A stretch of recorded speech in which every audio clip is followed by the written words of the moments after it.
Well, good morning, everyone. I'd like to call to order the meeting of the Board of County Commissioners. Today is June 6, 2023, and the time is 9:31 a.m. Let's begin this morning with the invocation from Pastor David Yanatone from the First Assembly of God, and after that, we'll have the Pledge of Allegiance. Pastor, before we begin with the invocation today, Commissioner Pendergrass would like to be recognized for a special moment of silence. I think it's appropriate. Today's the 79th anniversary of D-Day of Normandy. As the son of a World War II veteran, I think we should have a moment of silence for all those who gave their lives the ultimate sacrifice on that day.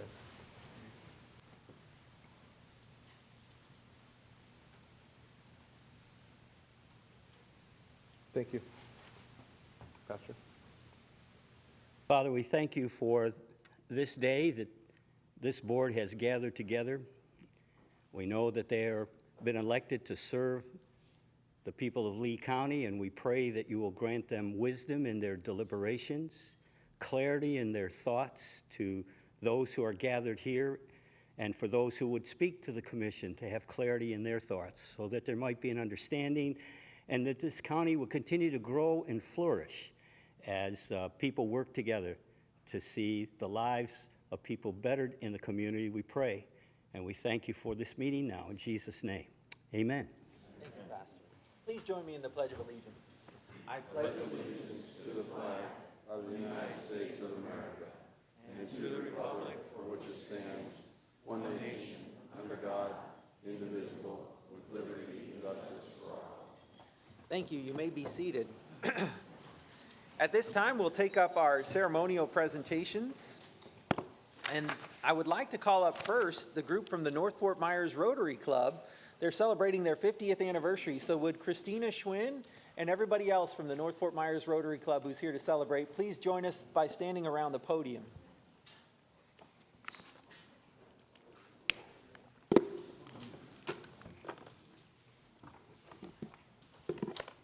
Yeah, just stand right there, Norm, by the podium. Yep, perfect. If everybody will just kind of huddle around there, I will read the resolution into the record. Good morning, everyone. Good morning. It's good to see you all this morning. Well, the resolution reads as follows. Whereas Rotary International, founded on February 23rd, 1905 in Chicago, Illinois, is the world's first and one of the largest nonprofit service organizations. And whereas at the heart of over 46,000 Rotary clubs in the United States is the membership dedicated to people who share a passion for community service and friendship. And whereas the Rotary motto, service above self, inspires members to provide humanitarian aid, encourage high ethical standards, and promote goodwill and peace in the world. And whereas the Rotary Club of North Fort Myers was chartered on June 14th, 1973 by their club president, Richard McConville, and this year will mark their 50th anniversary. And whereas, since their inception, the Rotary Club of North Fort Myers has raised over $1 million for countless nonprofit organizations, and their membership continues to be devoted to improving the lives of our citizens through scholarships, humanitarian grants, and sponsoring service projects to address issues such as poverty, illiteracy, health, hunger, and the environment. Now therefore be it resolved that the Board of County Commissioners of Lee County, Florida proclaims June 14th as North Fort Myers Rotary Club Day in Lee County, and we encourage citizens to pause and recognize the impact that members of service organizations like the Rotary Club provide to our families, schools, and communities. It's signed this 6th day of June 2023 by me, the chairman. Congratulations on your 50th anniversary. Come forward and take a picture with us.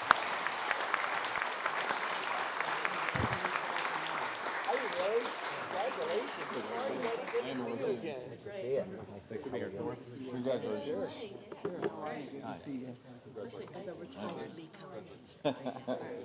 All right, so let's take a wonderful picture and hold the proclamation up.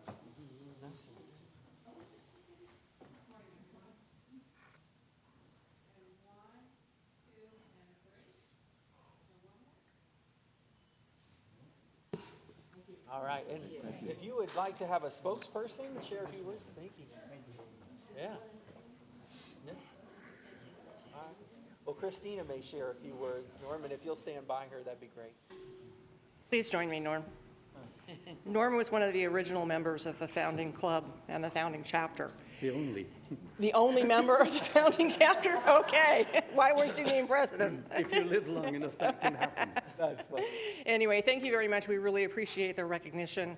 We work hard in North Fort Myers to serve our community. We were very active after Hurricane Ian, going out and helping people gut out their houses and get rid of the damaged property and everything else. We are big supporters of North Fort Myers High School. We've given more than $1 million in scholarships over the years and recently awarded several scholarships when they were giving out other awards for their seniors. It's just something I'm very proud to be a part of. I'd like for Norm to say a few things because he was there from the beginning. Excellent. As I said before, if you live long enough, you can be the only member. But, and that's happened to me. But I have to say that from the very beginning, it's just been an enjoyable club. Our goal, as our president said, is to help those that need help, wherever they may be in the world. And Rotary today is the world's largest philanthropic organization. And our motto is service above self. And all Rotarians aim to live to provide service beyond themselves. Thank you very much for this morning, and our recognition we really do appreciate. God bless. Thank you. Congratulations again.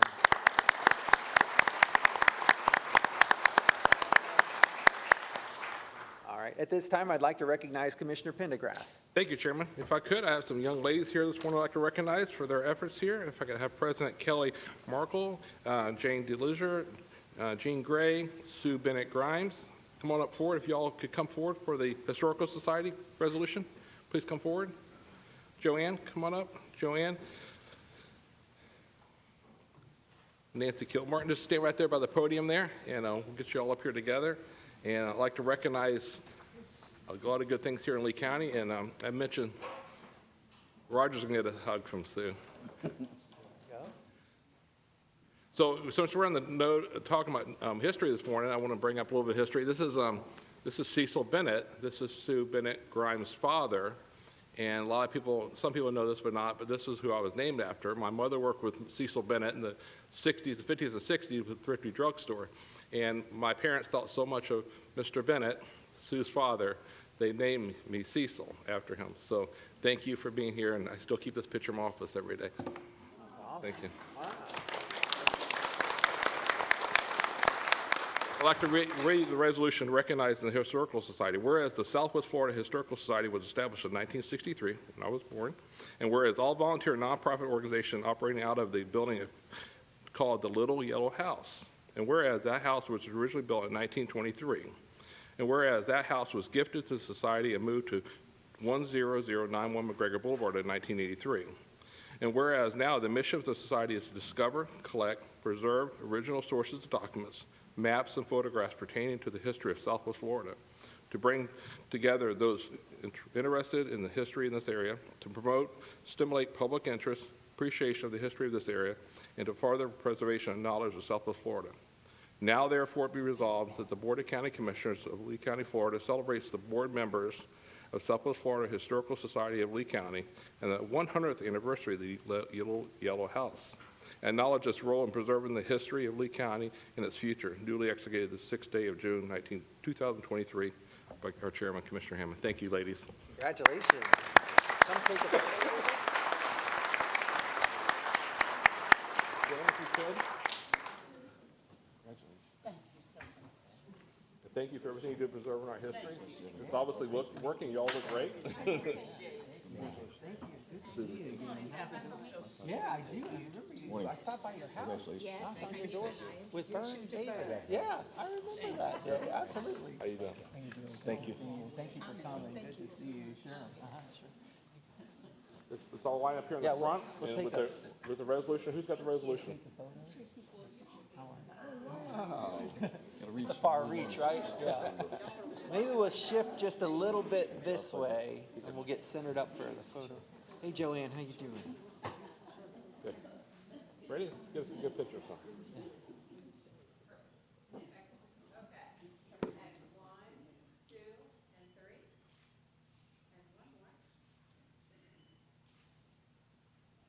Thank you. And who would like to speak to everybody? Joanne and Joanne. Oh, either one. Go to the podium. We'd love to hear from you. Thank you for everything you do. Hi, everybody. It's good to be back. I just want to say the Little Yellow House has been a second home to me, and most of the members. I mean, we spend a lot of time there, and we help and volunteer and help anybody that walks in. So if you ever have a question or looking for a map or a photo, we're there to help, and it's really a great place to be, and we're lucky the building is still there. I mean, it almost got torn down. It's been through several hurricanes. It was moved. It came to our grounds in '83, and we're going to preserve it, and we hope that you will help us do that in the future. Thank you. Thank you. Thank you very much. Thank you for everything you do.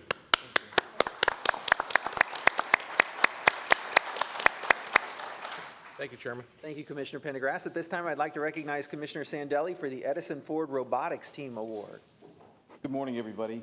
Is there anybody here for this? And if so, please come up. Councilman Flanders.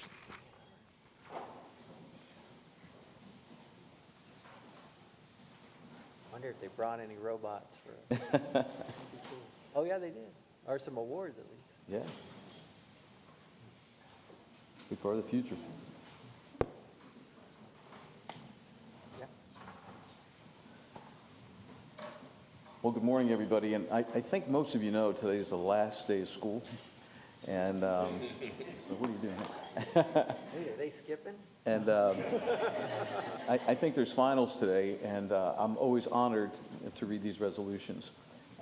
This may be my final exam, only the fact that this is a little hard to read because of these beautiful names, but I'll do my best to have a little bit of patience with me. So here's the resolution. Whereas students from the Edison and Ford Winter Estates First LEGO League Robotics Team Assembly Required competed in the first LEGO League World Festival in Houston, Texas in April, and through the exceptional efforts, a team comprised of 9 students, and will you bear with me as I try these things. In the 6th grade, Desharma of Canterbury School, 7th grade, Nash Bolcom, and EU Day Tall of Paul Lawrence Dunbar Middle School, 8th grade, Lee Chung of St. Francis Xavier, 9th graders, let's see, Siddhar Chowder, Prandi Guptu, and Tanish Madar of Fort Myers High, 9th grade, Nishi Fernando of Dunbar, and 9th grade, Tofur Fotana of Gulf Coast High School. I didn't get an A on that, but please, with all admiration, so on and so forth. Whereas the team won the Core Values Award, which is one of the 4 challenge awards where judges assess teams during their presentations for several components, including discovery, innovation, impact, inclusion, teamwork, fun, and evaluated during interviews and while operating the robots in the field. And whereas participants in the first LEGO League Global Robotics Community, the students are gaining access to education and career discovery opportunities and connections to employers and exclusive scholarships. Whereas Lee County Commissioners are pleased to publicly commend these students, their parents, and their coaches, Pierce Augustborg and Shelby Bochum, for their exceptional efforts. And now, therefore, it be resolved that the Board of County Commissioners of Lee County, Florida, does hereby proclaim and congratulate the Assembly Required team for their award. Duly executed the 6th day of June, 2023, by our chairman, Brian Hammond. Congratulations, y'all. Come take a picture. Congratulations.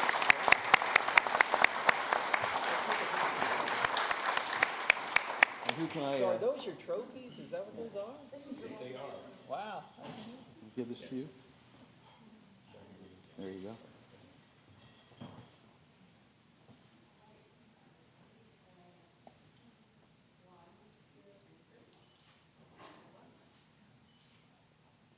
And if somebody would like to say a few words, we'd love to hear from you. Thank you. Congratulations. Yeah, we would like to recognize former Fort Myers City Councilman Mike Flanders and CEO of the Edison Ford Winter Estates. Thank you, Commissioner, and good morning to everyone. Like Brian said, I'm Mike Flanders, President of the Edison Ford Winter Estates. We are the approved nonprofit company authorized by the City of Fort Myers in 2003 to manage and operate all the property and program at the estates. I just wanted to say this is our 20th anniversary year of being the nonprofit to help the city out at the estates. We thank you for inviting us here today to have Lee County recognize one of the most rewarding educational programs we have been involved with over the last few years. As you heard, we participated at first LEGO League World Robotics Championship. I wanted to remind you there were 108 robotics teams attending that championship from 59 countries. And for us to bring back the national awards to Fort Myers and Lee County, we're quite proud, of course, to match the national recognition that the Estates has with these young folks of going through their program. Again, I would like to also recognize Mike Cosden, the Vice President, who worked closely with our state's education coordinator, Pierce Augustenborg, Coach Shelby Balcom, and Coach Brianna Briotti. We thank you for this award, and come see us at the state. Excellent. Thank you, guys. Congratulations. Credit, everybody. Thank you.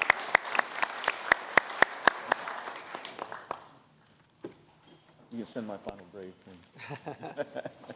Well, that concludes our ceremonial presentations for this morning. At this time, we'll take up the recap on the agenda. Commissioners, looking at the recap, there are a few items we need to have a motion on. The first one is item C14 has been requested to be deferred indefinitely by the county administration. Does somebody wish to make a motion to defer item C14? I'll move that item, sir. Okay, the motion is from Commissioner Ruane, and the second is from Commissioner Sandelli. Do we have any discussion on that or any questions? Does anybody wish to speak in public comment on the deferral of item C14?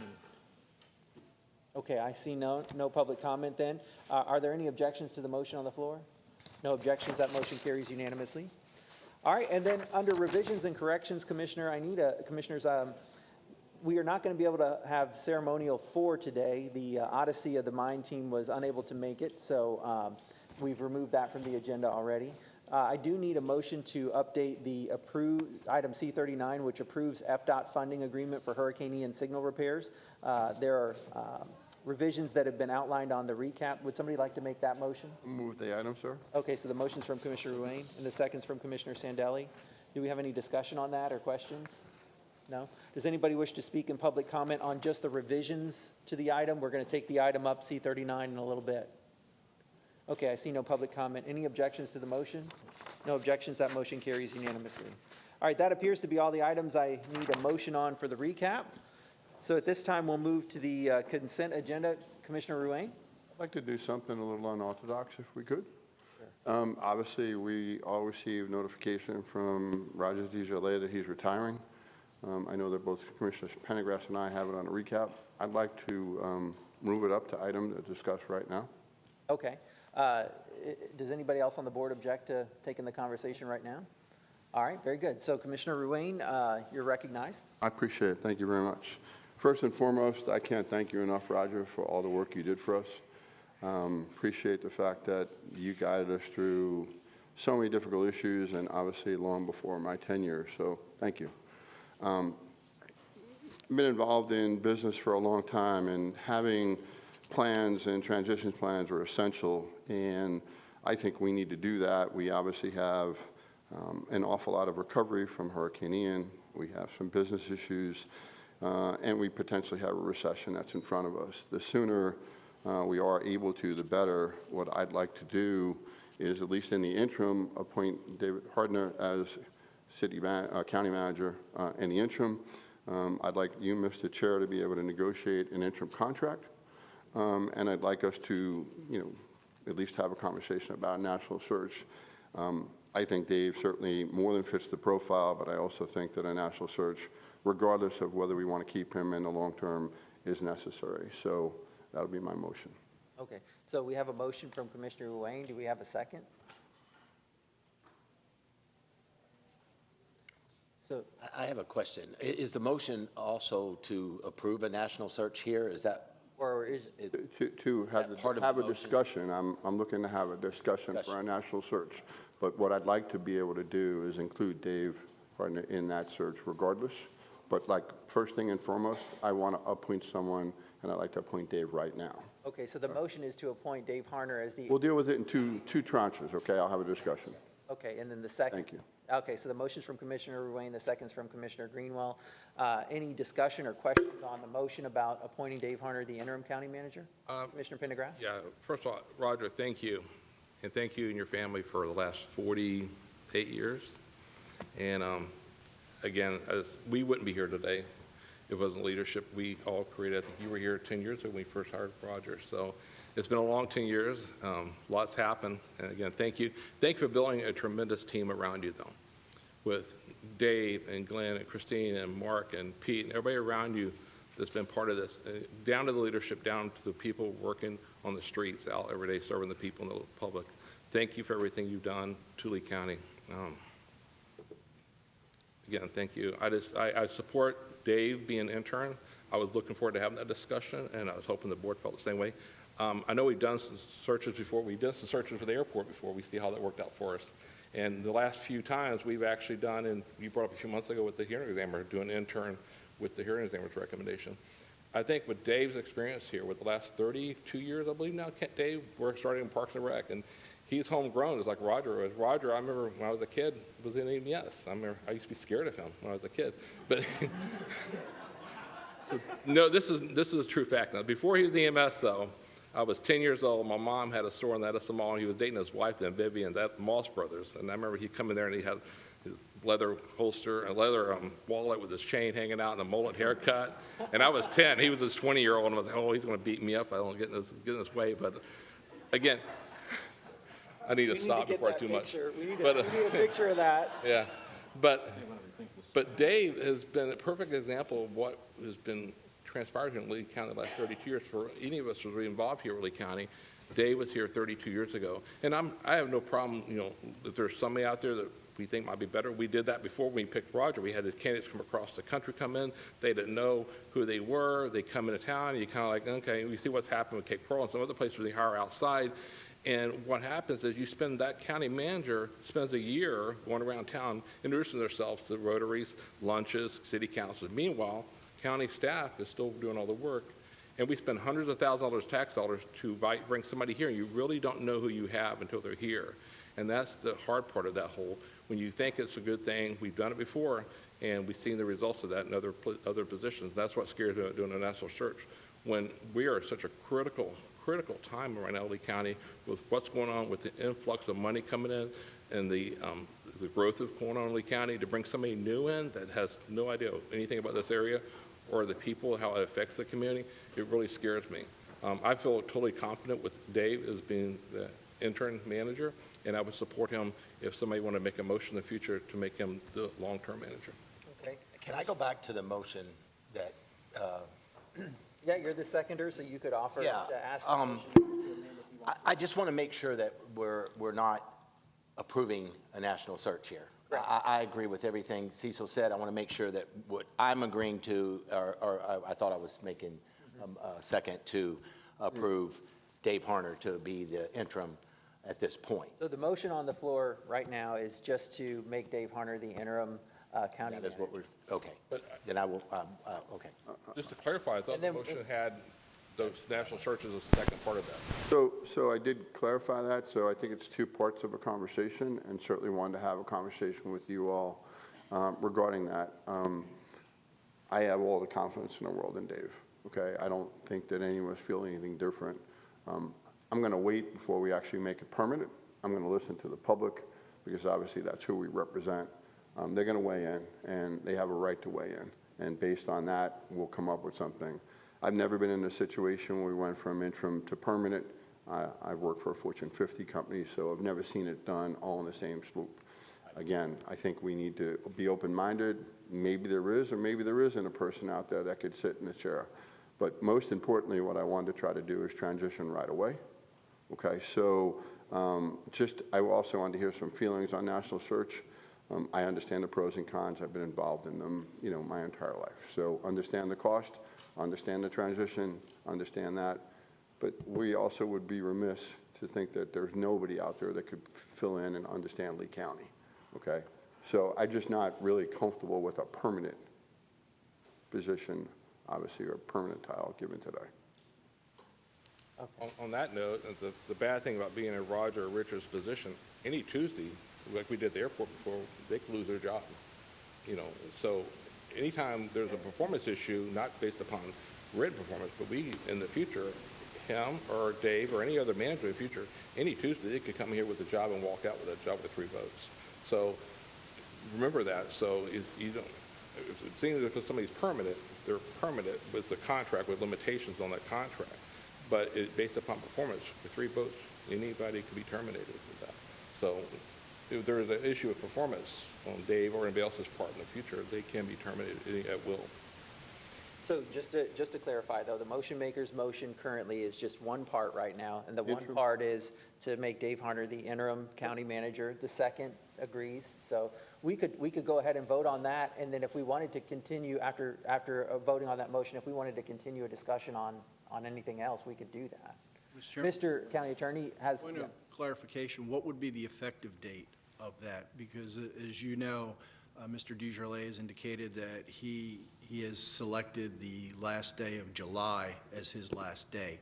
So would the motion maker's motion be effective then August 1st? Let's turn back to the motion. So honestly, what I'd like to have the benefit of doing is having the opportunity to shadow. We have some very important meetings that are coming up, strategic planning, and I'd like Dave to be essentially involved in that process. So whenever you have the opportunity to have 2 people work, there's nothing to procure one person from being there, but we appoint the person so we have that opportunity to do so.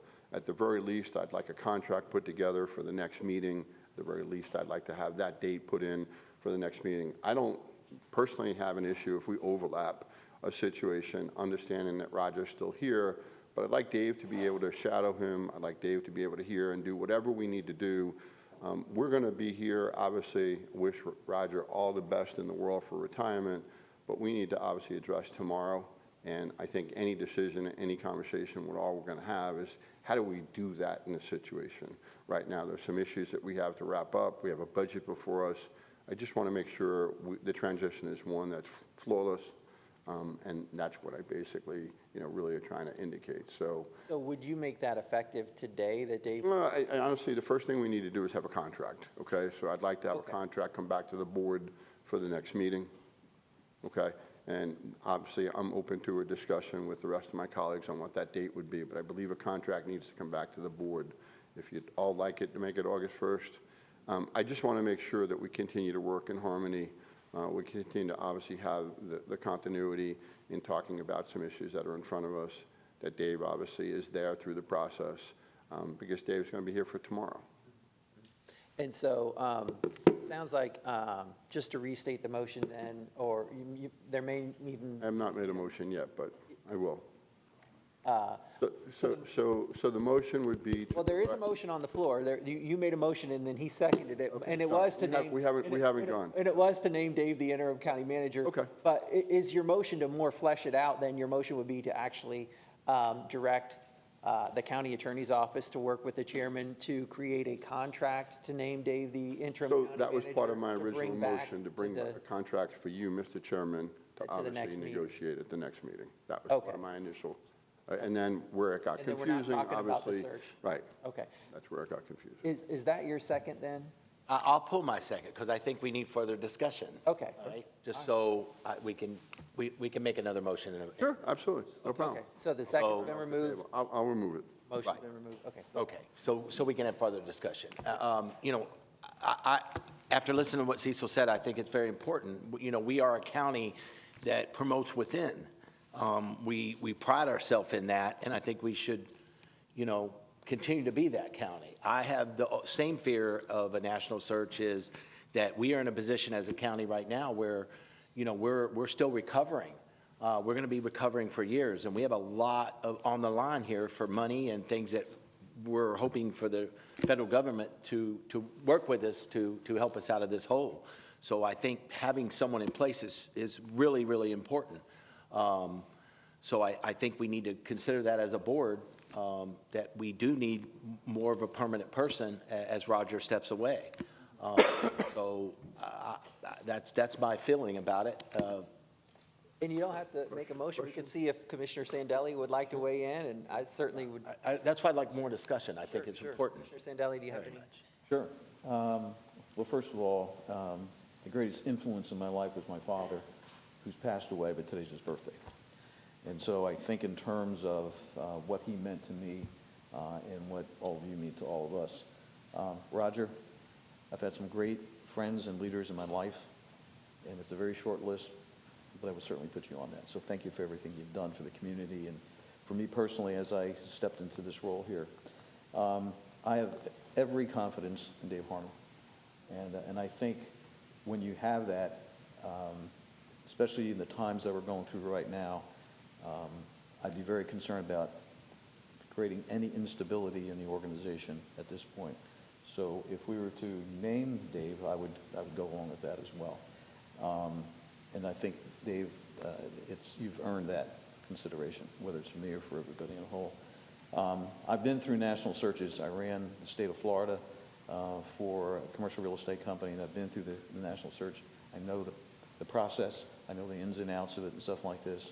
I had to really think back if it turned out as a positive way. The thing that frustrates the community today mostly is process, and process creates frustration. And that's what we're dealing with every day, whether it's the rebuilding and so on and so forth. I think a process right now, I think adds instability. I'd be concerned about that.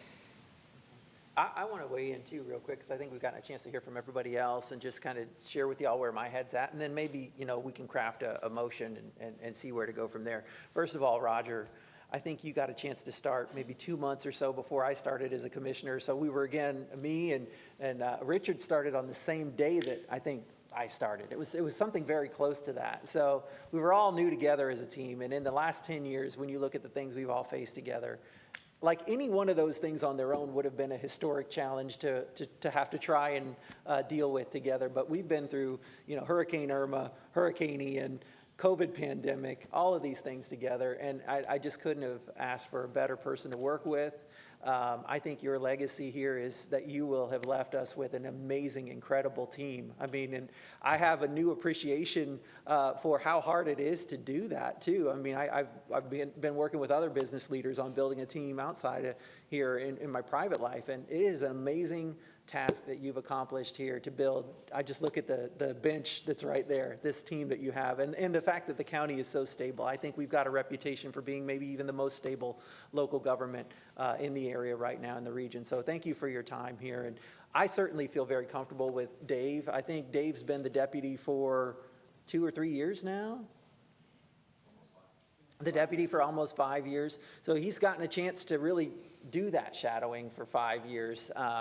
I have always found Dave to be a go-to person who I can count on to help me solve some of the most complicated issues too. And so I would be very comfortable appointing Dave the county manager today. I think this is kind of the succession plan that's been in place. I have not had good experiences when we've done national searches for other positions in the past. And so that's where my head's at on this. And that's my 2 cents. So I'll open it back to the board to make a motion. A question? Commissioner Ruane, yeah. So it's permanent and you'd like a contract to be effective next meeting? Or you like the contract to be effective August 1st? I'm just asking the question since Commissioner Hammond brought that up. Yeah. If I could, I'm the contract guy. So the contract would have to read July 31st at midnight, because otherwise, unless you dissolve the contract with Roger, because the charter only recognizes one county manager. So if the county attorney could recognize if that's correct or not, we couldn't. You would have to be, if you did it based upon the next date, that would be dissolving his contract with that. But his contract, he's already announced it to July 31st. Is that true? Maybe weigh in, Mr. County Attorney, on that question. So it would have to be worded July 31st at midnight. That's correct, because you would not want the action to operate or be viewed as any type of termination of Mr. Desjardins. Okay. So one of the other alternatives could be to name Mr. Desjardins the county manager emeritus with continued pay and benefits, and then make the effective date of the contract with Mr. Harner at the board's discretion. The cleanest, neatest way is just to make Mr. Harner's contract effective August 1st. Okay. Could you articulate what a motion would look like then to go ahead and make Mr. Harner the permanent county manager, and what the date, all of those specifics that Commissioner Pendergrass was looking for, just in case somebody wants to make that motion, articulate it so that we could hear it and maybe wordsmith it? it would be a motion to appoint Dave Harner as the county manager effective August 1st, based on a contract to be negotiated between, based on historical, the chairman, and Mr. Harner with the assistance of our office, and then bring that contract back for ratification. It would have to be June 20th as your next and last meeting for a while. So it would be along those lines. Move that item. Motion from Commissioner second it. Rain, second from Commissioner Greenwell. Do we have any questions before we take public comment? Congratulations, Roger, by the way. All right, so let's take public comment. Does anybody wish to speak in public comment on the motion that's on the floor?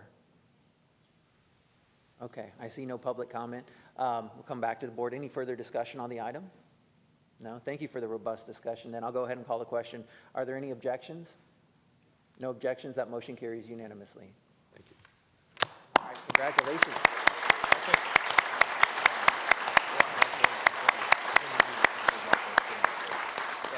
This is for Roger. This is for Roger. Thank you for your time.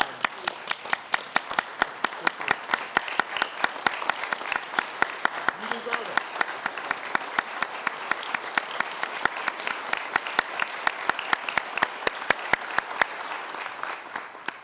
You better show up at the next meeting. We're not done with you yet.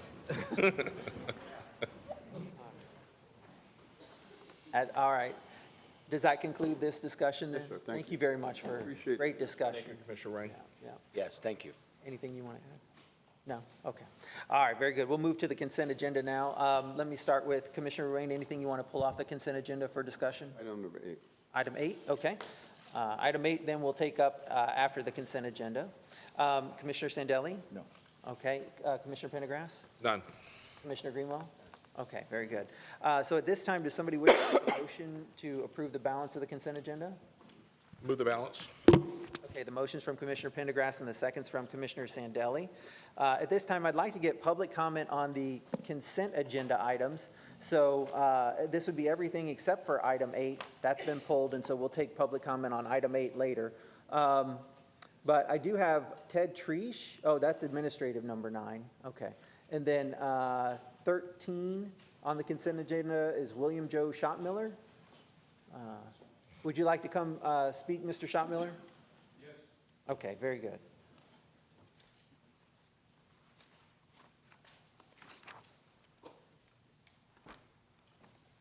So this is a comment on item 13 on the consent agenda. Yes, I noticed Article 13 on the agenda that you have surplus property, and I just text Lois Healy the address of that property. You know, she builds the efficiencies and that it was up for bid. I was out in North Fort Myers and Suncoast, and I noticed there's a lot of property and a lot of trailer sites out there. So the need for affordable housing can be met if we can get some seed money and all that stuff that I've asked for. We didn't ask for a handout. We asked that we would be putting it back in the fund to pay back to you guys. So if we can somehow get that, that would be great. But I did text her that, and I'd like to know what the zoning is on that. I've seen the size, but she usually builds like a fourplex, I mean a unit. And if that would do that, it'd be perfect for her. So I'm advocating for as always, you know, places that you could have with affordable housing. We got a lot of seniors only getting $800, $900 a month, and her base rent of 5-something would do that, you know, counting utilities. So that's what I wanted to talk on. So, and the needs of other housing. So right now we need emergency. So if there's any buildings that you have that we can make it to a youth hostel, we'd like to hear about that too. Thank you. God bless. Thank you, Mr. Schottmiller. All right. Are there any other comments on the consent agenda? This would be items 1 through 44, except for item number 8. All right, I see no further comments, so we'll close public comment. We have a motion and a second on the floor already. Do we have any further discussion, commissioners? Do we have any objections? No objections. That motion carries unanimously. All right, before we take up the administrative agenda, let's go to item number 8. And Commissioner Ruane, I'd like to recognize you since you're the one who pulled item number 8, please. I appreciate it. Thank you very much. I recognize that this is purely an ask for a public hearing on June 20th, 2023. We directed staff in January to obviously do and come back with some potential solutions. I would have preferred, and we've struggled up here sometimes, trying to make whatever adjustments we need to on the fly. We've run into issues just recently with the Civic Center. So I've always found it easier if we can listen to, I obviously represent this district. I obviously receive many phone calls. There's some concerns. And quite frankly, I don't claim to be an attorney. I read this 3 or 4 times. There seems to be a lot of language that was corrected, at least it's my understanding. I had an opportunity briefly this morning to talk with the county attorney. He clarified some things. I mean, some of the items, administrative determination and a PD plan, obviously are filtered through this. My initial hope was to certainly address resiliency and height, and that was basically what I was trying to do with that in mind. But the end of my conversation verbatim is I'd like staff to bring back at a future time, some potential solutions. So we're at a public hearing June 20th, and I just wanted to obviously react to some of the public. They've called me. I think some of their comments, if we could just get some clarity by the county attorney, I think that would obviously get rid of some of the anxiety, because it is my district, and I did hear from several people, and I believe there's people here to talk about the item. Excellent. Okay. And we will definitely take up public comment in just a moment. Are there any other questions on this item? Does anybody seek any clarification from our team before we go to public comment? Commissioner Pendergrass? I don't know if it's right. Well, I guess maybe Richard staff. Just, I mean, that, like Commissioner Wayne says, some people concerned about density. So does this item, would it really increase density on Sanborn and Captiva? Or how would this item affect those areas? Mr. Chairman? Yes, Mr. County Attorney. Mr. Chairman, it may be helpful at this point if I ask Mr. Jacob to approach the podium and give you a brief rundown on what this amendment is, and perhaps more importantly, what it's not, Okay. bearing in mind that the agenda item request is merely to set the public hearing. Excellent. With Thank your you. indulgence. One other thing, can Mr. Jacobs address the board after the public comments as well? Yeah, afterwards, sure. That way he can answer Thank you. any questions Yeah, that that's were what I'm raised trying in to public comment. clarify. That makes a Thank lot you. of sense. Good morning, Commissioners and members of the public. I won't go through every specific issue in this ordinance, but let me go through the highlights based on some of the comments and issues I've heard so far. As the board directed another time, there's some billboard amendments in here which has nothing to do with South Seas, so I'll skip through that. The height restrictions that are found throughout the Land Development Code, we are providing for a new definition of height, building height, and a new way to measure building height. Ultimately, the height requirements for each future land use category are provided in here. Those will remain the same. We're not changing those. It's a measurement on how that is actually where you start the measurement from. There's a number of issues the county's faced over time, over the multiple ways in different areas height is measured. This will bring that into conformance with one standard based upon the regulations here.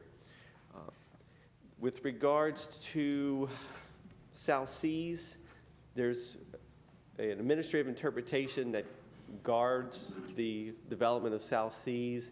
The Land Development Code provides for an exception to the Captiva Community Plan for South Seas currently, as long as it's in conformance with that administrative interpretation.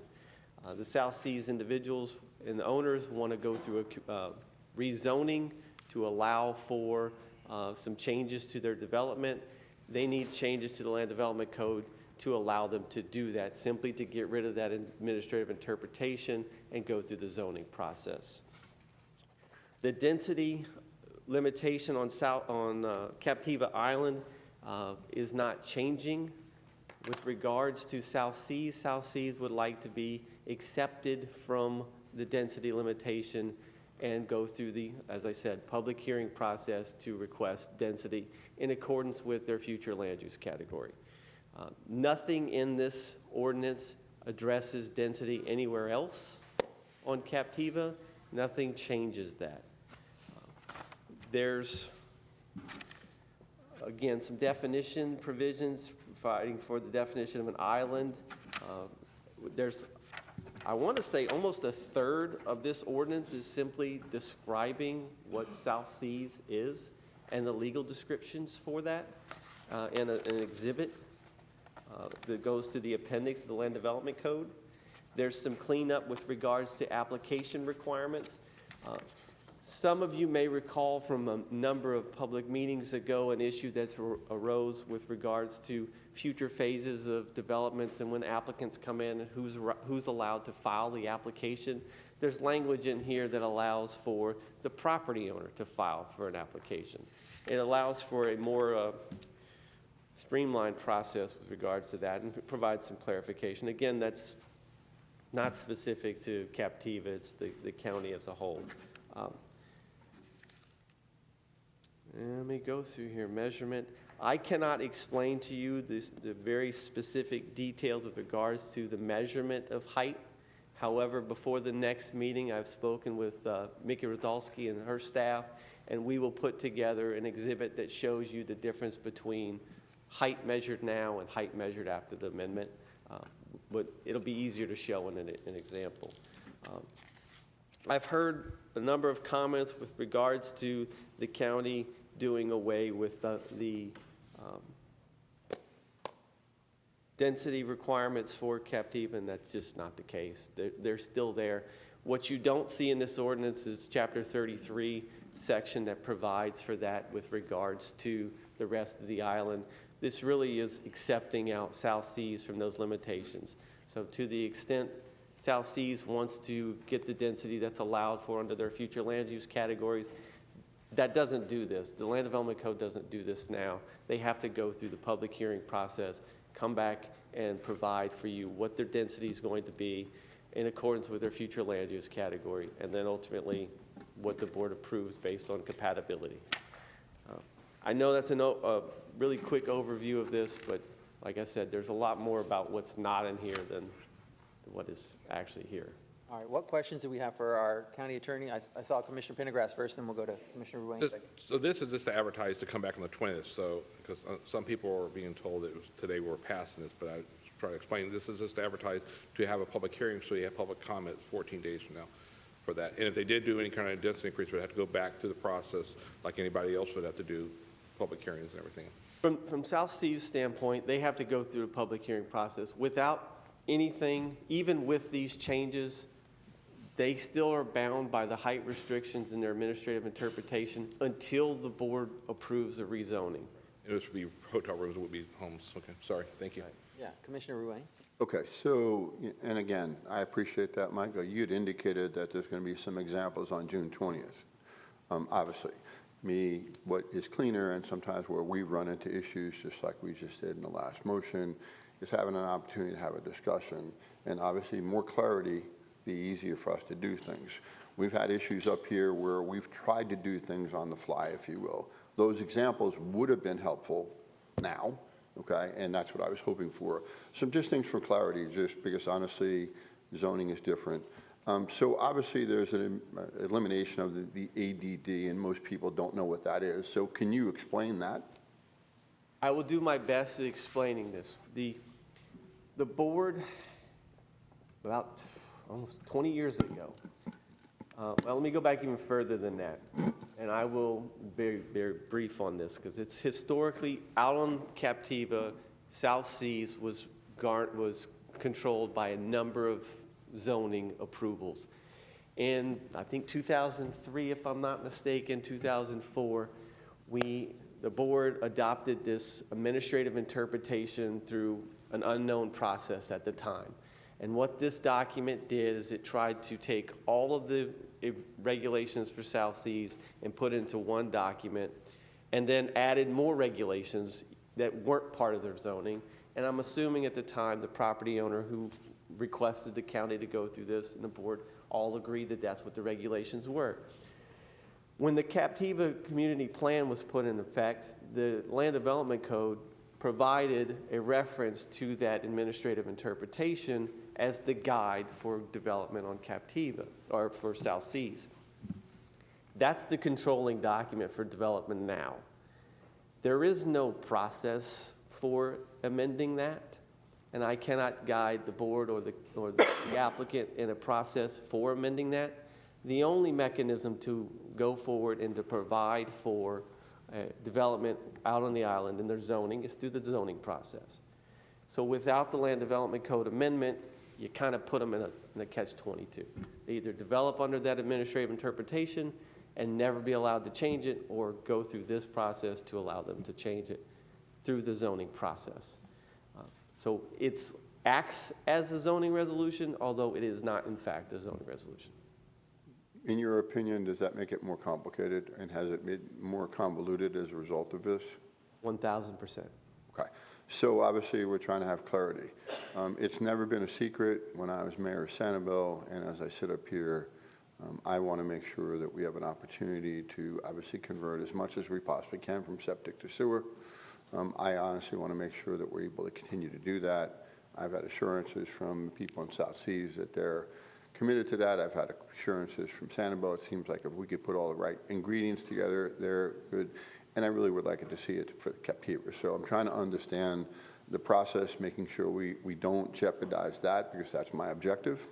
And again, clarity on some of these issues would have been cleaner, just because obviously next time we're going to see some examples that I would have preferred that today. So that gives me that. Plan development obviously is going to give a lot of clarity, and as you had indicated, in the future we'll clearly have this as a group that will determine what are the conditions out there. So that's really all we're doing. I recognize this is a public hearing request. There is 23 pages. There's references to this section and that section. Doesn't make it as easy to read for the layperson as you'd like, and I've had some anxiety. So, Mr. Chairman, I've made all my comments. I'd love the opportunity to have the public who's picked up the phone to me to give them the anxiety, so Mr. Jacobs can answer whatever questions we have so we can move forward. I recognize this is a public hearing. Again, anytime we have an opportunity for a public hearing to have clarity that we could bring now, as opposed to at the public hearing, i.e. the examples of what this or may or may not look like, would have been cleaner. And that's what I hope we can do in the future. Okay. Excellent. Good deal. And if the board doesn't object at this time, then we'll just move to the public comment. We have several cards. Thank and then you. we can always have more discussion and questions after the public comment. Okay. So at this time, we'll move to public comment. I have Mark Frederick. And then Marilyn Frederick. So what we'll do is I'll call your name. You'll just come right to the podium, Mark. Go ahead and start making your way this way. So you'll come right to the podium. On the top of the podium, there's it looks like a stoplight. It's got a green, yellow, and red light. You'll have 3 minutes to talk, and when the yellow light starts coming on, that's when you think about wrapping up. When the red light comes on, that's when I'll go ahead and call the next speaker so that we can make sure we keep everybody with the same amount of time and give everybody a fair shot to talk. And so I'll call Mark Frederick first, and then Marilyn will be right after. Mark, go ahead. Good morning. Okay, thank you. So I just want to make sure I understand this, because as you pointed out, I read through that whole document, and it was rather recondite. If the South Seas Island Resort is exempted from the property development regulations as set forth in Article 9, Division 3, and Article 7, Division 19, does that mean that South Seas Island Resort might be permitted to construct buildings of any height and hotels of any density per acre, or if not, what process would control that? I just want to make sure I understand the controls that would still be in place if this amendment was passed. Okay. And what we'll do is if you ask any questions during public comment, we'll have the attorney address them after everybody's spoken. Gotcha. Okay. All right. Okay, and that's it. Thank you. Thank you very much. Could you indicate where you're from? We live at Land's End Village in Captiva. Thank you. Very good. All right. At this time, we'll call Marilyn Frederick, and after Marilyn Frederick will be Deborah Swisher Hicks. Good morning. Good morning. I am Marilyn Frederick. I live at 1665 Land's End Village, as you just heard from my husband. And I'm pleased to hear that there will be a hearing on June 20th, and this was just a precursor to that, because I was here to advocate for more time for the residents of Captiva to learn more about the impact of this particular change. It was very disheartening to me to learn that the presidents of the different associations that live on in Captiva, on South Seas, that they just learned of this yesterday, when South Seas had always had the ability to have ongoing meetings with the presidents of the associations. And I think that's why you've received so many phone calls and so much angst, is because we feel like this has been jumped on, placed on us quickly. I'm on the board at Land's End, and I was very surprised to learn of this just yesterday.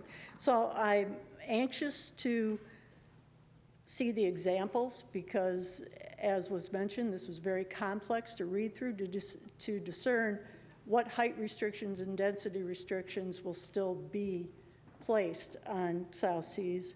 We certainly understand that things are sometimes cumbersome as you go through zoning, but whatever is done, whatever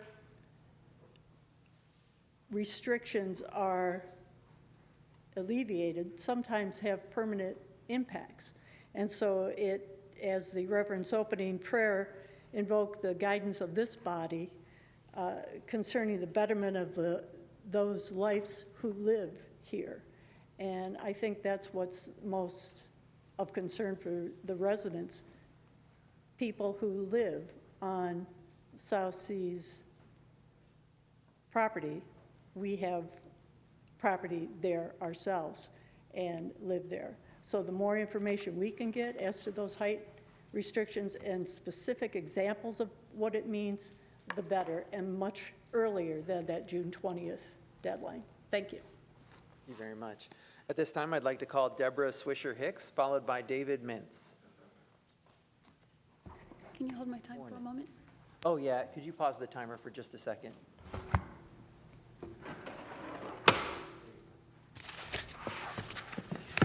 Bringing visual aid.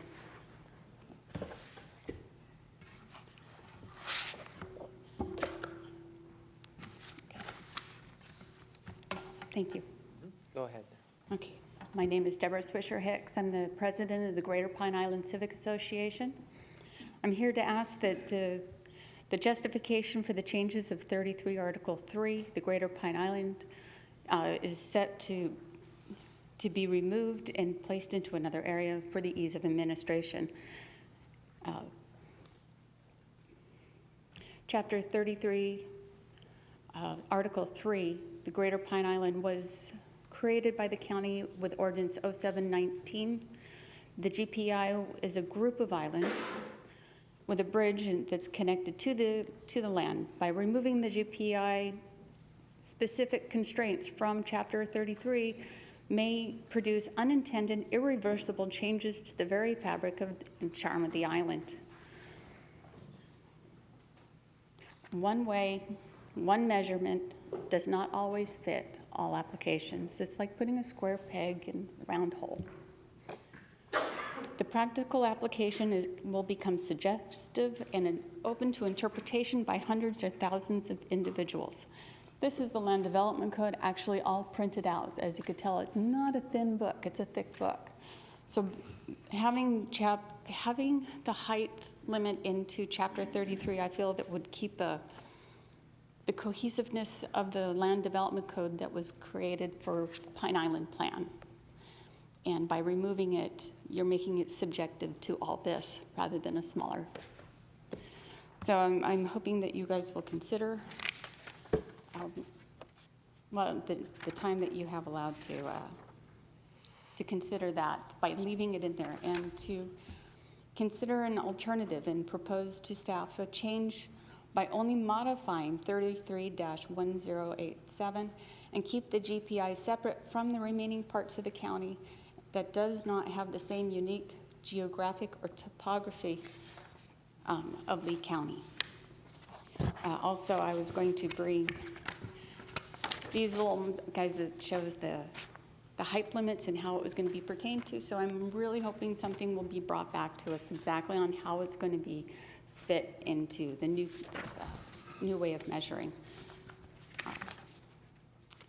Darn, I'm leaving 33 seconds on the table. All right, thank you very much for your time. Thank you so much. All right, at this time, I'll call David Mintz, followed by James Evans.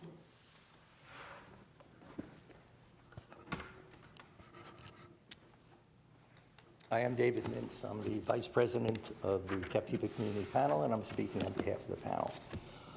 We're requesting this matter be tabled. It is obviously premature. The proposed changes to the Captiva Code and the Lee Plan have been made without any input without any input from the Captiva Community Panel, which drafted the plan and the code over many, many years, and without any notice to Captiva property owners. Many of these amendments to the Land Development Code change the development rules for South Seas and require public information meetings on Captiva before these changes come before this board. Moving these proposals to public hearing on June 20th without the Captiva meetings arguably violates both the spirit and the letter of the law. Without input from the community, the proposal raises the building heights on Captiva up to 11 feet, increasing the number of livable floors from 2 to 3. Mr. Jacobs said he didn't know what the heights are, but it's clear. It increases the floors, the number of floors from 2 to 3 above base flood elevation. The amendments eliminate all density regulations for South Seas that have been in effect for the last 50 years, moving from 3 units per acre to no limitation on the number of hotel units. It eliminates all Captiva height limitations for South Seas, increasing heights to 45 feet above base flood elevation and possibly up to 75 feet. It removes future development on South Seas from the South Seas administrative interpretation that has governed South Seas for decades. It is clear that's what this proposal does. The county is also proposing to eliminate all height limitations on Captiva from Chapter 23 of the Lee Plan, including the goal of maintaining 1- and 2-story building heights. But Chapter 23 of the Lee Plan presently incorporates Captiva building height regulations and must be amended before amending the Land Development Code. Moving these code amendments now is arguably illegal. Also, the staff memo states that there is no requirement for a Captiva meeting on the plan amendments because these amendments are county initiated rather than property initiated. They're saying they're being initiated by the county and not by South Seas. But the Lee Plan requires a public information meeting on Captiva for all amendments to Captiva-specific provisions of the plan, and the county should not be a party to the circumvention of the plan's public review processes. The Captiva Community Panel has always had great respect for the county's efforts to be transparent and cooperative with the community planning areas, especially Captiva. Thank you, Mr. What's happening here seriously undermines the county's credibility with the Captiva community. Mr. Mintz, thank you very much for your comments. And we ask that it please be deferred. I would just ask that this document be Okay, could you hand it to the clerk, Mr. Mintz? Just hand it to the clerk. We'll make sure that it gets put in the record. It's from the Captiva Civic Association. Yes. Excellent. We got it. Okay. Yeah. Mr. Evans, James Evans, followed by Neil Montgomery.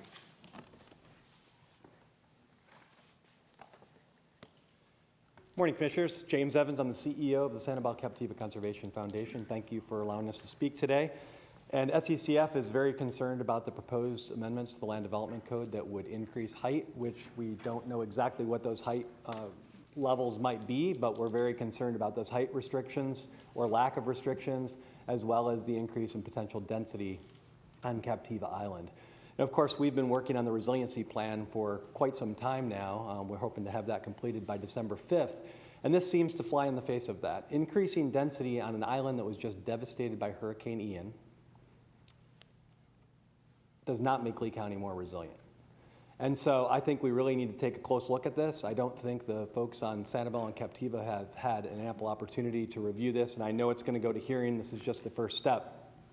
But I would respectfully request that we allow ample time for all of the citizens, not just on Captiva, but on Sanibel, who could potentially be impacted by traffic and other issues that would result from higher density and more development on Captiva. So we'd respectfully request that you either table this or at least allow ample time for this to move forward into the future. Thank you for your time. Thanks, Mr. Evans. At this time, I'd like to recognize Neil Montgomery. And that's all the cards I have. Good morning. For the record, Neil Montgomery. I would say in this instance, y'all remember we had a storm in September. In November, you changed the FEMA elevations, and in January, you gave directions to look at resiliency and adjusting the height.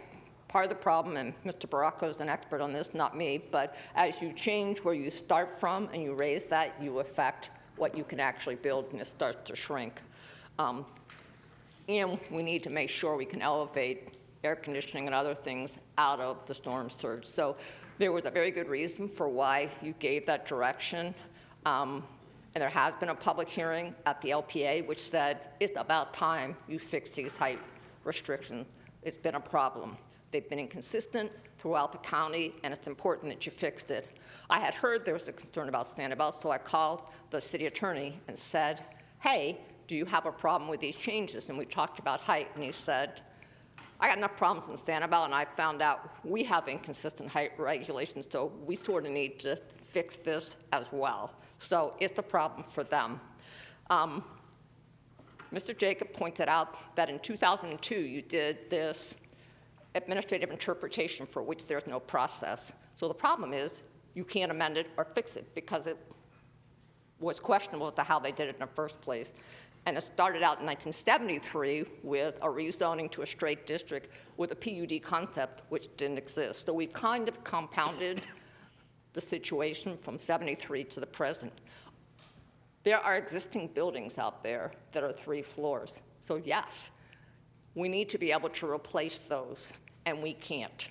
We need to be able to do some amendments to address the severe impacts the storm had on South Seas, and we can't without these amendments. These amendments in and of themselves don't change traffic whatsoever. Nothing changes on South Seas until we come through the zoning process. The code right now exempts South Seas based on the administrative interpretation. We're just trying to get to the same place that we are now so that they can spend millions of dollars rebuilding, which is hugely important. And they need to know before they commit to those dollars that they're going to be able to fix what's out there. So this is not just a fleeting concern for them. This is a significant concern for them and for the county in terms of tourism and the economy. So we'd ask you to send this to public hearing and send it in June so that they can get back up and running. They won't make this tourist season, but they need to be back up and running by 2024, or they're going to lose the dollars from the financing people. Thank you very much. Mr. DeJarle, we have a card, Carl Baracco Sr. Morning. Good morning, Mr. Chairman, Commissioners. For the record, Carl Baracco, and I do represent the Timbers Resorts and the Ronto Group. Today's issue is really a timing issue. This has been in front of the public before, in front of the LPA, and it has received, has had presentations and comment, and there is much more needed, and that's where I think we're trying to get to, and at the next meeting. I see this really as truly a timing issue. You all go on break, but there's a lot of things happening. There are many buildings that need to be rebuilt. And the important thing to consider, and I can speak of this firsthand, is that some of those buildings to be rebuilt haven't started yet. So the sooner we can get these new regulations in place, the sooner those new rebuilds can commence, and there is a significant resilience component in what you're looking at. I'd be happy to go over the changes in height and how it's measured. I think it's probably best to wait for those exhibits that Commissioner Rain has asked for, but I can tell you that all of the starting places or datums for height are dynamic. They change. They change when survey datums change. They change when FEMA maps change. They change when the building code changes. So it's continually changing, and what you have in front of you represents that. And it also allows those that want to rebuild, that are getting ready to rebuild with a higher floor without penalizing the height. So for those reasons, I encourage you to keep this on track. Again, we've had public presentation and public comment. There will be more coming up in the future, I think more than once. And I think those presentations will be more than adequate to present the information that needs to be presented based upon comments that were made today. Thank you. Excellent. Very good. Are there any further speakers? If you would just raise your hand, I'll be sure to acknowledge you. Okay, I see no further speakers, so we'll close public comment. We'll come back to the board for discussion. Commissioner Ruane? Okay, very good. Mr. Jacob? All right. I'm beginning to see a clearer picture where the confusion or the clarification issues arose. Let me go through a couple of the issues raised by the speakers. First and foremost, this does not require to go to any specific community planning panel for review. That's not what this is about. That's not, while they may want that, it's not, you're not required to do that. This has been publicly advertised at multiple meetings. This may be the first one these individuals have shown up for, but this has been publicly advertised, and we do have more public meetings ahead.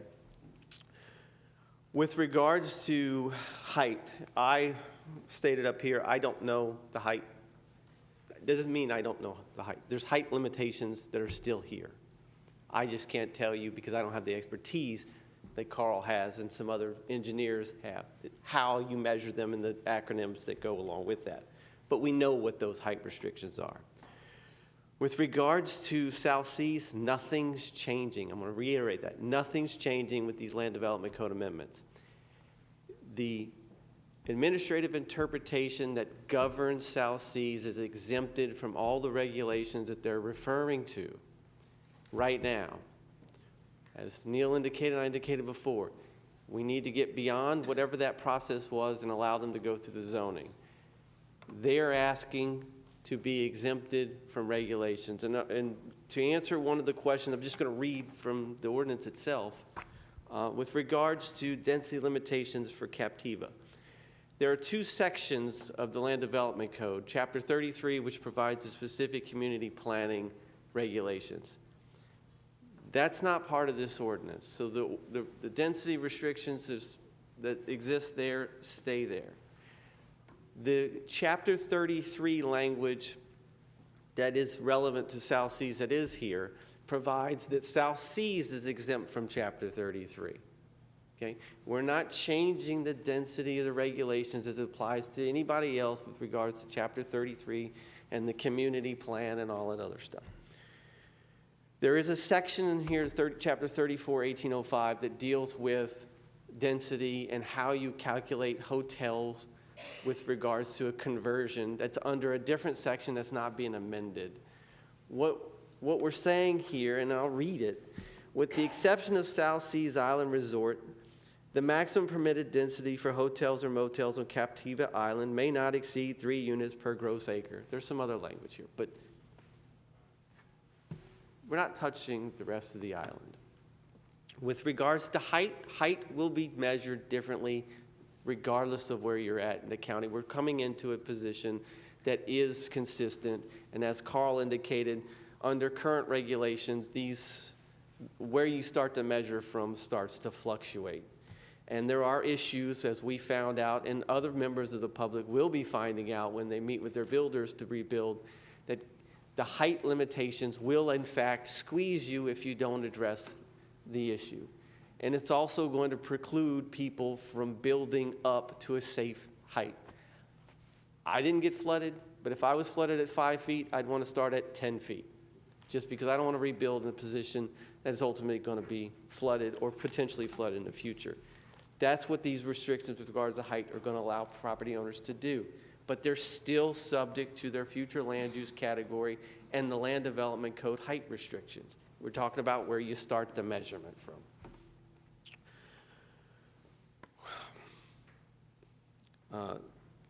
One individual had questions on the ultimate density of South Seas and then the island. I think some individuals may or may not be purposely confusing the two, but South Seas density is, they want an exception for that. Based on the Land Development Code, they'll be able to ask for that. You're not giving them anything here. We're not changing the density restrictions in 33 for everybody else. We're only talking about accepting one resort from those regulations. And as I recall from earlier, they're already accepted as long as they're consistent with that administrative interpretation. Zoning is the process in which that will happen. There will be another public meeting. Members of the public will be able to have another public meeting out on the island as they go through the application process. South Seas, like anybody else, has to go have a community meeting. Whether they choose to have it with this group or not is up to them, but they have the requirement before they go through the rezoning process to have that meeting. So that will happen. With regards to the zoning hearing, obviously, we got the hearing examiner, and then we'll be back here before the board. So there's multiple public meetings left to address those issues. And I can't reiterate enough for those individuals who have heard misinformation with regards to what this is doing. This is not changing the density on Captiva. Those restrictions are in another section, and those remain, and those aren't being adjusted here. We're only talking about the ability for South Seas to come in and ask for this. And Okay. Commissioners, what questions do you have? Follow up, if you will, Mr. Jacobs. Thank you. I appreciate it. So walk us through what takes place in June and then what takes place, obviously, relative to zoning and other meetings that might take place, because there seems to be a lot of anxiety on what June 20 will actually occur. And obviously, as a result of June 20, what are the next steps before South Seas can actually put a nail in the ground or a stake in the ground and go up X, Y, Z? okay. Through the public hearing process, we will have a public hearing. We'll receive comments and other issues as we go from here until the 20th. We'll look at if there's any needs to adjust the language that we're talking about. We'll provide those to the board as errata to the document. That's the normal process. After, assuming the board approves the Land Development Code amendments, we have a comp plan amendment that also is coming through. The board will have to approve. Once those are done, nothing changes for South Seas. They're still bound by that administrative interpretation. Then, at some point, they will file an application to go through the plan development process. And then they'll go through sufficiency review, staff review. I'm sure they're going to get their chance to go through all of the requests. Once that happens, there will be a staff report, recommendation, go to the hearing examiner hearing, come back before the board. That's not going to happen.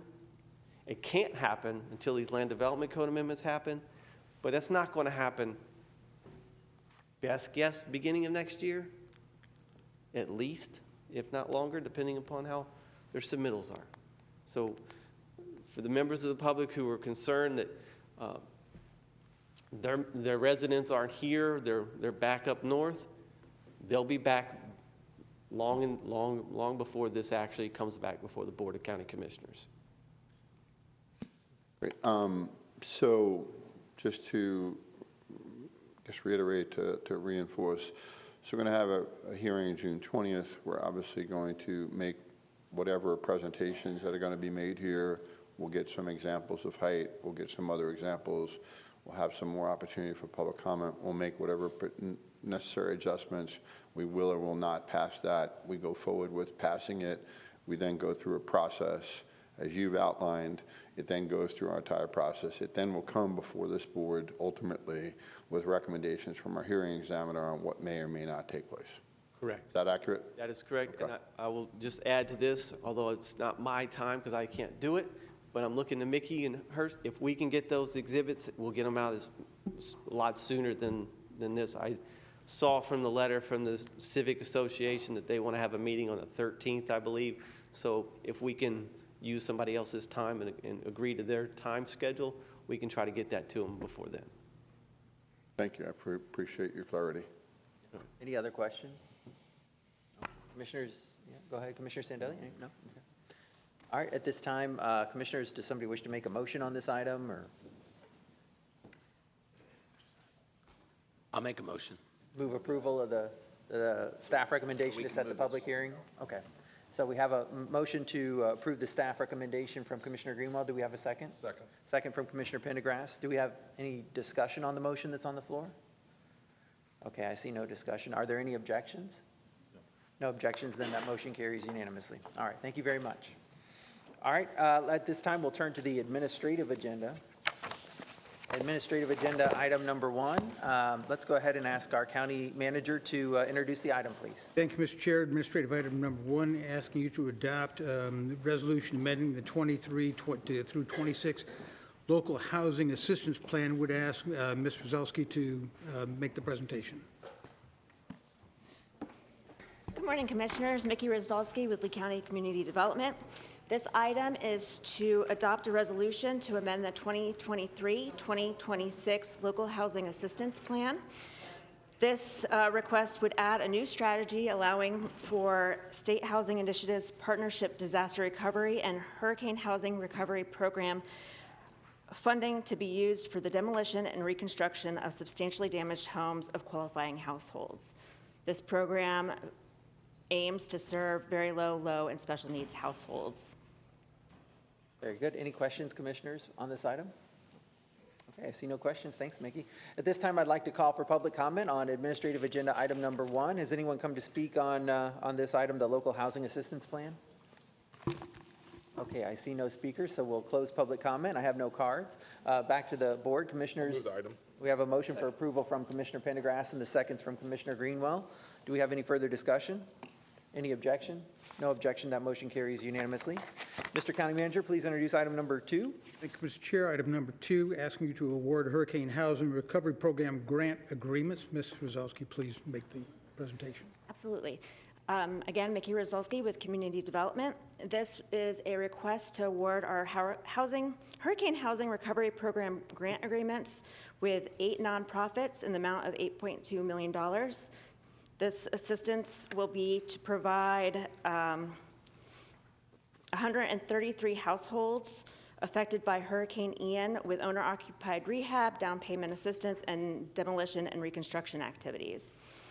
The Hurricane Housing Recovery Program is administered through the SHIP program, which is the State Housing Initiatives Partnership, which places priority on serving very low, and special needs households. This is our first allocation of the Hurricane Housing Recovery Program allocation, and we are currently soliciting for our round 2. Okay, very good. Any questions on this one, commissioners?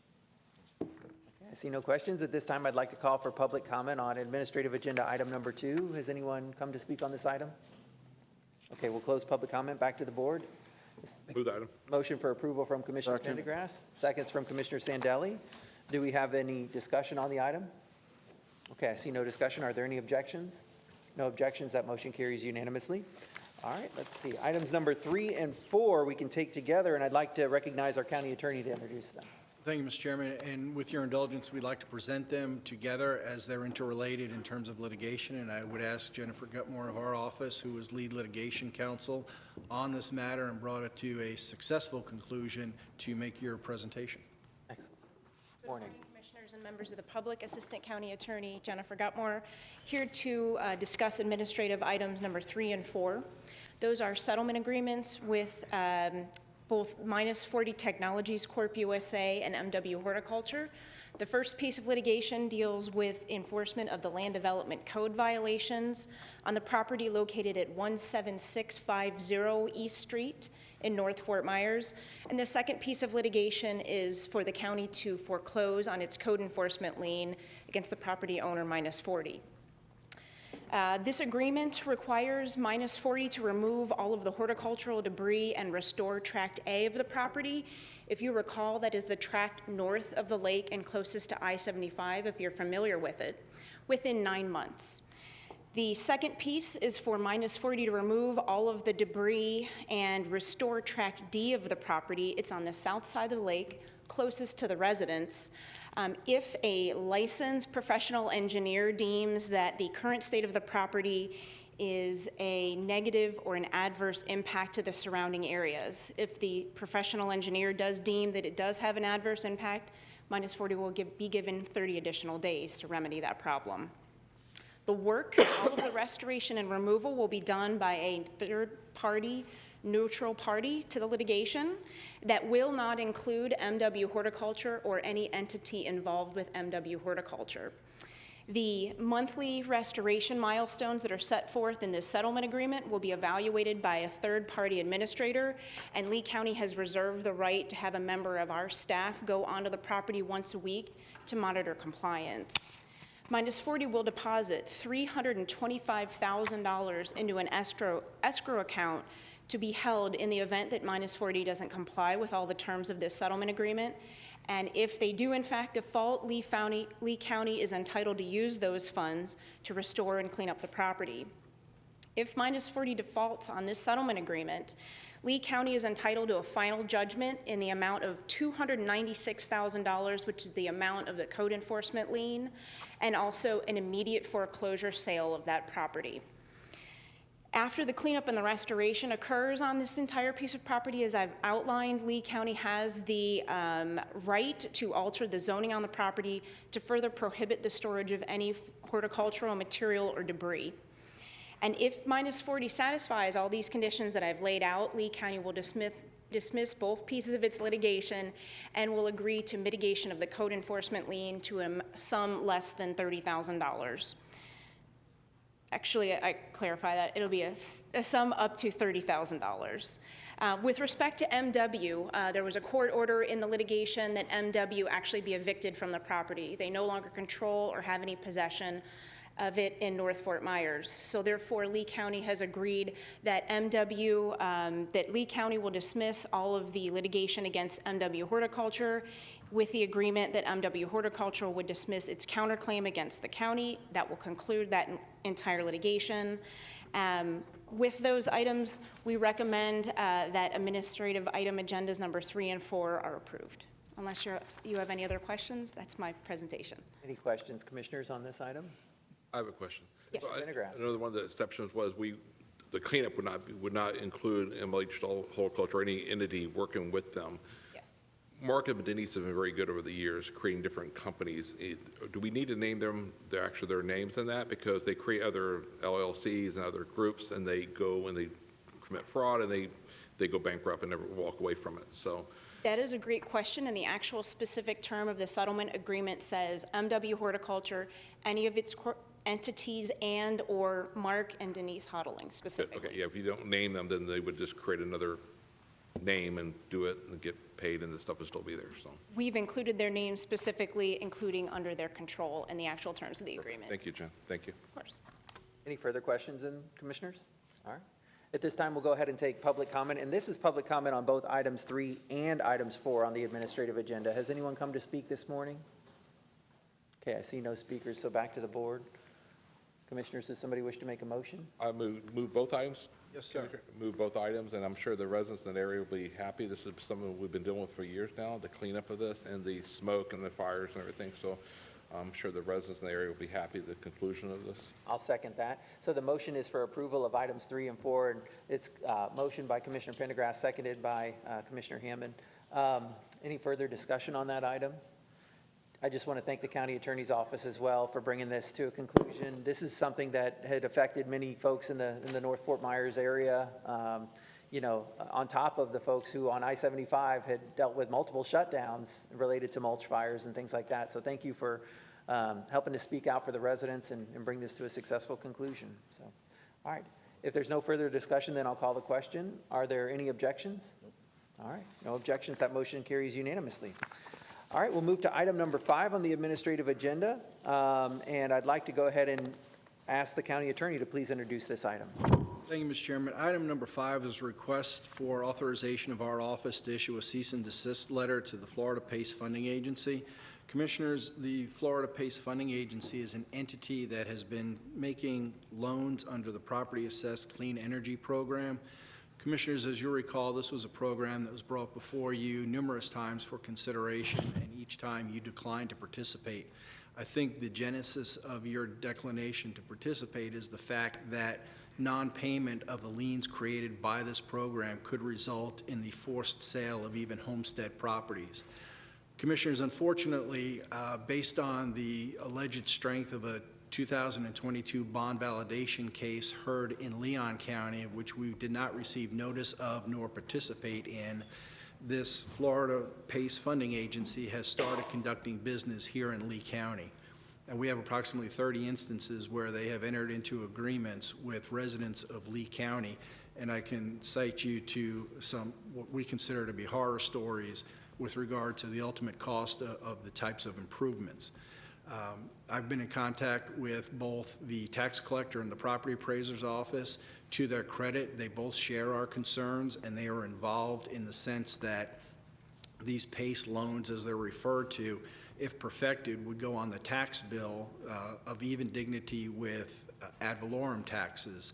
And again, non-payment of these assessments would result in the forced sale of even homesteaded property on the same plane as for non-payment of your county taxes. Ms. Branning, your tax collector, to her credit, has taken a leadership position in this matter, as has our property appraiser, Matt Caldwell. They have indicated that they are not going to participate with the funding agency and place these assessments on either the tax bill or any documents flowing from their office. I believe Ms. Branning is here. We would respectfully request approval to have authorization to issue the cease and desist letter, and if necessary, commence litigation against the Florida PACE Funding Agency to get them to cease operating in Lee County unless and until they enter into an agreement with the Lee County Board of County Commissioners. Okay. Commissioners, any questions about that introduction at this time? Okay. I would like to recognize that our tax collector, Noel Branning, is here, and I don't see him in the audience. Is our property appraiser here? Maybe, no, he's not here with us. Okay, he did send a letter expressing his support as well. Madam Tax Collector, would you like to share anything at this time? Okay, excellent.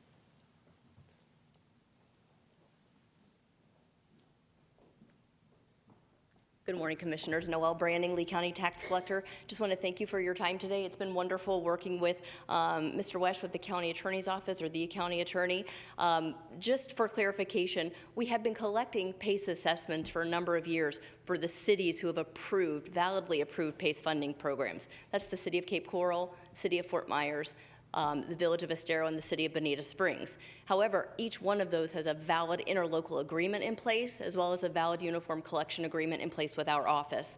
The Florida PACE Funding Agency is something of a different nature because we do not believe it comports with Section 163 of the Florida statutes, because there is no valid interlocal agreement with Lee County. Because of this, the Florida Tax Collectors Association is very firm in the position that we are not permitted to collect this assessment until there is an interlocal agreement with the local government of the electorate. So we just want to thank you for your time, and we are here to be of any assistance we possibly can. Thank you very much for your time. Do you have any questions for me? Questions? Yeah, Commissioner Pendergrass. Thank you for being, with the city cases, have you seen any cases where the residents have been taken advantage of or been put in under burden, stress because of the PACE program? To date in Lee County, we don't have a single property that has gone into tax certificate sale or tax deed status based on non-payment of a PACE assessment. But I do know, I believe it's in Jackson County, that's the first one that's occurred where a home has gone to tax deed. Great, okay, thank you. Absolutely. We've also been in touch with the municipalities, provided them with reports of their updated numbers of PACE funding programs or properties that are under that assessment. Thank you. Very good. Thank Move you. the item. Motion for approval from Commissioner Ruane and second from Commissioner Greenwell. Any further comments from the board? All right, I need to open it. Oh, go ahead. We may not have any cases like that in the city, but I've already heard cases out in Lehigh and different areas where people are burdened. And, for example, $80,000 bill due for air conditioner or $80,000 bill for solar panels, and people were upside down in their houses. So I think we will see that long term happening. It's unfortunate people get taken advantage of, but see what happens with it. So hopefully protect the residents. I need to take public comment on this item real quick. Does anybody wish to speak in public comment on, it's item number 5 on our administrative agenda, the cease and desist for the Florida PACE Funding Agency? Okay, I see no comments, so we have a motion and a second on the floor. Any further discussion by the commissioners? Okay, I see no further discussion. Are there any objections? No objections. That motion carries unanimously. Thank you very much, commissioners. All right, at this time, I'd like to recognize the county manager to introduce item number 6 on the administrative agenda. Thank you, Mr. Chair. We're asking you to approve purchase of a parcel for the 303 Arkway and North project. And Mr. Clemens, will you please present the item?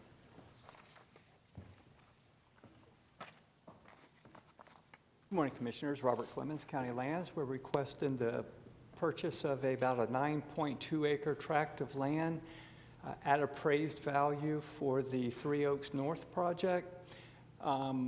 We're recommending to acquire the whole as opposed to just the portion that's needed for the road construction itself. This will avoid severance damage claims and other legal fees and costs associated with going forward to dispute what that remainder value may be. And this will allow the county to retain this land as an asset to tie into other properties that we own in this area that are in yellow, so that in the future we can recapture this expenditure that we're seeking to get approved today. Very good. Commissioners, any questions on this? I move the item. Motion for approval from Commissioner Pendergrass, second from Commissioner Ruane. I need to take public comment on this item. Does anybody wish to speak in public comment on this item number 6 on the administrative agenda? Okay, I'll close public comment. Any further discussion, commissioners? Are there any objections? No objections. That motion carries unanimously. All right, Mr. County Manager, please introduce item number 7. Thank you, Mr. Chair. We're asking you to approve the fiscal year 23-24 transportation project tiers and draft CIP. Mr. Winton, please make the presentation. Commissioners, this is a result of your May 16th workshop where we came back with your request to place more emphasis on capacity building projects as far as transportation goes. At that workshop, you directed that the Tier 1 projects remain in the same order, but there were some re-rankings in Tiers 2 and 3, which are attached to this agenda item. And also, we presented the draft 23-24 CIP and major maintenance plan. We're asking that that draft be approved also today. Excellent. Commissioners, any questions on this item? Everything appears to be what we discussed at the workshop. Let me call, is there any public comment on item number 7? Okay, I see no public comment, so at this time we'll come back to the board. Does somebody wish to make a motion? Move the item. Motion for approval from Commissioner Pendergrass and the seconds from Commissioner Sandelli. Any discussion? Are there any objections? No objections. That motion carries unanimously. All right, Mr. County Manager, please introduce item number 8. Thank you, Mr. Chair. We're asking the board to approve an amendment for the disaster recovery services for concrete removal. Mr. Whitehead, will you please present the item? Good morning, Commissioners. Doug Whitehead, Lee County Solid Waste. This is essentially an amendment that allows us to collect concrete along the roads to protect health and welfare of the citizens. Without this, we can't do it because it's not part of the listed items that we collect under the contract with Crowder Gulf. Okay. Any questions, commissioners, at this time? Mr. Whitehead, so this is one we may or may not be reimbursed for, but it's something that needs to be cleaned up, basically? Commissioners, that is correct. We're optimistic that under the amount of money that was passed by the state legislature, we can get reimbursement, but we're not sure at this time. Okay, very good. All right, thank you. I see no further questions from commissioners. I'll call for public comment. Has anybody come to speak on item number 8 on the administrative agenda? Okay, I see no speakers. Back to the board. Does somebody wish to make a motion? Motion for approval from Commissioner Sandelli. Second. Second from Commissioner Pendergrass. Any further discussion? Commissioner Sandelli. I would just like to thank again, as I've done before, Doug and his team for what they've done. These issues are in somebody's face every day, you know, and it's time to move these along and start moving towards cleaning up the areas, because it's a reminder every day of the work we have to do. Doug, thank you again for your team. Amen. All right, seeing no further discussion then, are there any objections? No objections. That motion carries unanimously. All right, at this time, we'll take up item number 9. Mr. County Manager. Thank you, Mr. Chair. Asking you to approve an amendment to the Veterans Parkway Controlled Access Management Resolution. Mr. Price, will you please present the item? Morning, Commissioners. Rob Price with DOT.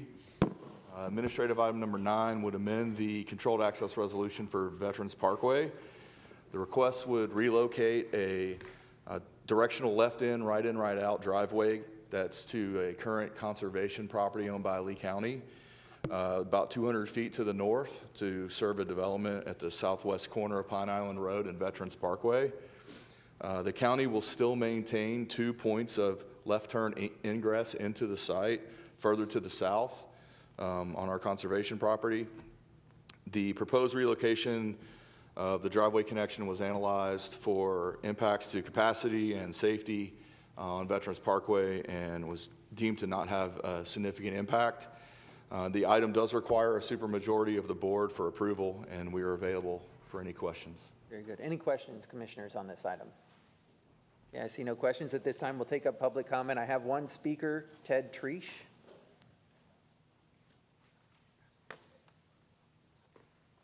Good morning, Board. Ted Treesh, Tariff Transportation, representing the developer that requested this amendment. We represent the property owner in the southwest corner of Veterans and Pine Island Road. The reason we asked for this amendment was the left-in movement. As you're aware, the northbound left from Veterans onto Pine Island is very heavy, and we requested this left-in to basically circumvent that left to be able to get the residents and the commercial developments, the mixed-use development, commercial and residential. So this will allow those folks to be able to turn left in here without having to turn left onto Pine Island Road and then make another left into the project off of Pine Island Road. So basically, it'll be able to circumvent that and to be able to get into the project without having to make two lefts and be able to. And we work with DOT and are in agreement with the amendment. So I appreciate your support. Thank you. Excellent. Thank you, Mr. Treesh. Are there any further speakers on this item? Okay, we'll close public comment. Back to the board. Somebody wish to make a motion? Move the item. Motion for approval from Commissioner Pendergrass, second from Commissioner Ruane. Do we have any discussion? All right, are there any objections? No objections, that motion carries unanimously. All right, that concludes the administrative agenda. There were no walk-ons and carryovers noted on the recap, and it doesn't appear that we have any, so we'll move to commissioner items. Commissioner Greenwell, do you have any items at this time? I do not. Commissioner Pendergrass? I was just going to, and thank you, Commissioner Wayne, for bringing it up earlier so we can get that over with. So congratulate Roger and everything for your life devotion to Lee County and everything, and look forward to your retirement, and stay in touch with us. We'll see you on the 20th. Thank you, Mr. Chair, one meeting to go. Absolutely. One to go. He's going to show up in, I'm just saying. is your plan to show up in like shorts and flip-flops for that meeting and really be? I probably won't wear a tie. There you go. Awesome. Excellent. That's a good choice. Commissioner Sandelli, any items today? Commissioner Ruane? Real quickly, obviously, the long-term recovery task force is moving along. We've been having really robust meetings, standing room only attendance, so it seems to be really working well. We do have a process where the legislator has asked us to put together a capital improvement plan, which we'll need to work through and obviously work with staff to do so. They'd like to understand what our needs are, and if we could identify them in the capital improvement plan, that would be really helpful. But other than that, that's my report. Very good. All right, any questions? All right, that concludes our county commissioner items. Let's move on to committee appointments. Does anybody have any committee appointments to make, Commissioner Greenwell? Okay, Commissioner Pendergrass. Yes, I have a few. I have a reappointment of Harvey Colkin for the St. Carlos Park Special Improvement District, a reappointment of Linda Wright, St. Carlos Park Special Improvement District, a reappointment of Kathy Rowland, St. Carlos Park Improvement District, and Phil Buck, Roadway Landscape. All right, we have a motion from Commissioner Pendergrass, second from Commissioner Ruane. Do we have any discussion? Are there any objections? No objections, that motion carries unanimously. Commissioner Sandelli? I have one new appointment, Karina Cardy, she's from Estero for Parks and Rec Services. All right, motion from Commissioner Sandelli, second from Commissioner Ruane. Any discussion? Any objection? No objection, motion carries unanimously. Commissioner Ruane? I have one new appointment, Kenneth Richardson, to the Gasparilla Island Municipal Service Benefit Unit. All right, motion from Commissioner Ruane. Second. Second from Commissioner Greenwell. Do we have any discussion? Any objection? No objection, motion carries unanimously. I will need a motion on this one and a second. The request is to appoint Dan Allers, the mayor of Fort Myers Beach, to the Tourist Development Council as the elected municipal official. We have a motion? Motion from Commissioner Sandelli. Second from Commissioner Ruane. Do we have any discussion on that? All right, any objection? No objection, that motion carries unanimously. All right, very good. That takes care of committee appointments. Let's move to county manager items. Mr. County Manager? Thank you, Mr. Chair. During your last workshop, you asked us to bring back for you an update on the solid waste to energy program. I would ask Mr. Whitehead to make that presentation. Good morning again, Commissioners. Doug Whitehead, Solid Waste. We have identified several costs and priorities for development, including waste energy These priorities are driven, again, by population and waste demands that we have out there. Siting the plant is a long-term issue. We have looked at it. We do believe, based upon studies we've done over several years, that we do have space at Buckingham for a waste-to-energy plant. We have reached out to power providers across the state. Right now, we do sell our electricity through a agreement with a broker. We will be able to brief the board later this year on the results as we continue to reach out to power providers. Okay, excellent. Yeah, that was my question, was do they have any interest in building the plant themselves and letting us supply the fuel to them? So that's, and the fuel being the garbage, so. Still have to determine that, about what their interest is. Okay, very good. Commissioners, any questions on this item, discussion? I mean, I think we all shared at the workshop our desire to continue to see the waste to energy operate. And certainly I could see the advantages of just expanding on site in Buckingham. You wouldn't have to have any right-of-way acquisition, for lack of a better word, any property acquisition cost then, because we own it already, so. Yes, sir. Makes sense. All right, thank you for that report. Thank you. Very Thank good, you, Mr. Mr. Chair. That is nothing further today. All right, very good. At this time, we'll turn to the county attorney's office. Thank you, Mr. Chairman. Just to report that due to a decrease in the drought index, the state of local emergency for the burn ban has been allowed to expire by its own terms. So there's no longer in effect. Thank you. Excellent. Any questions on that, commissioners? Okay. At this time, we'll turn to public presentation of matters by citizens. I don't have any cards that were turned in for this. Does anybody wish to speak at this time? No? All right, we'll close public comment then. I see no further business before us, commissioners, so we're adjourned. Thank you.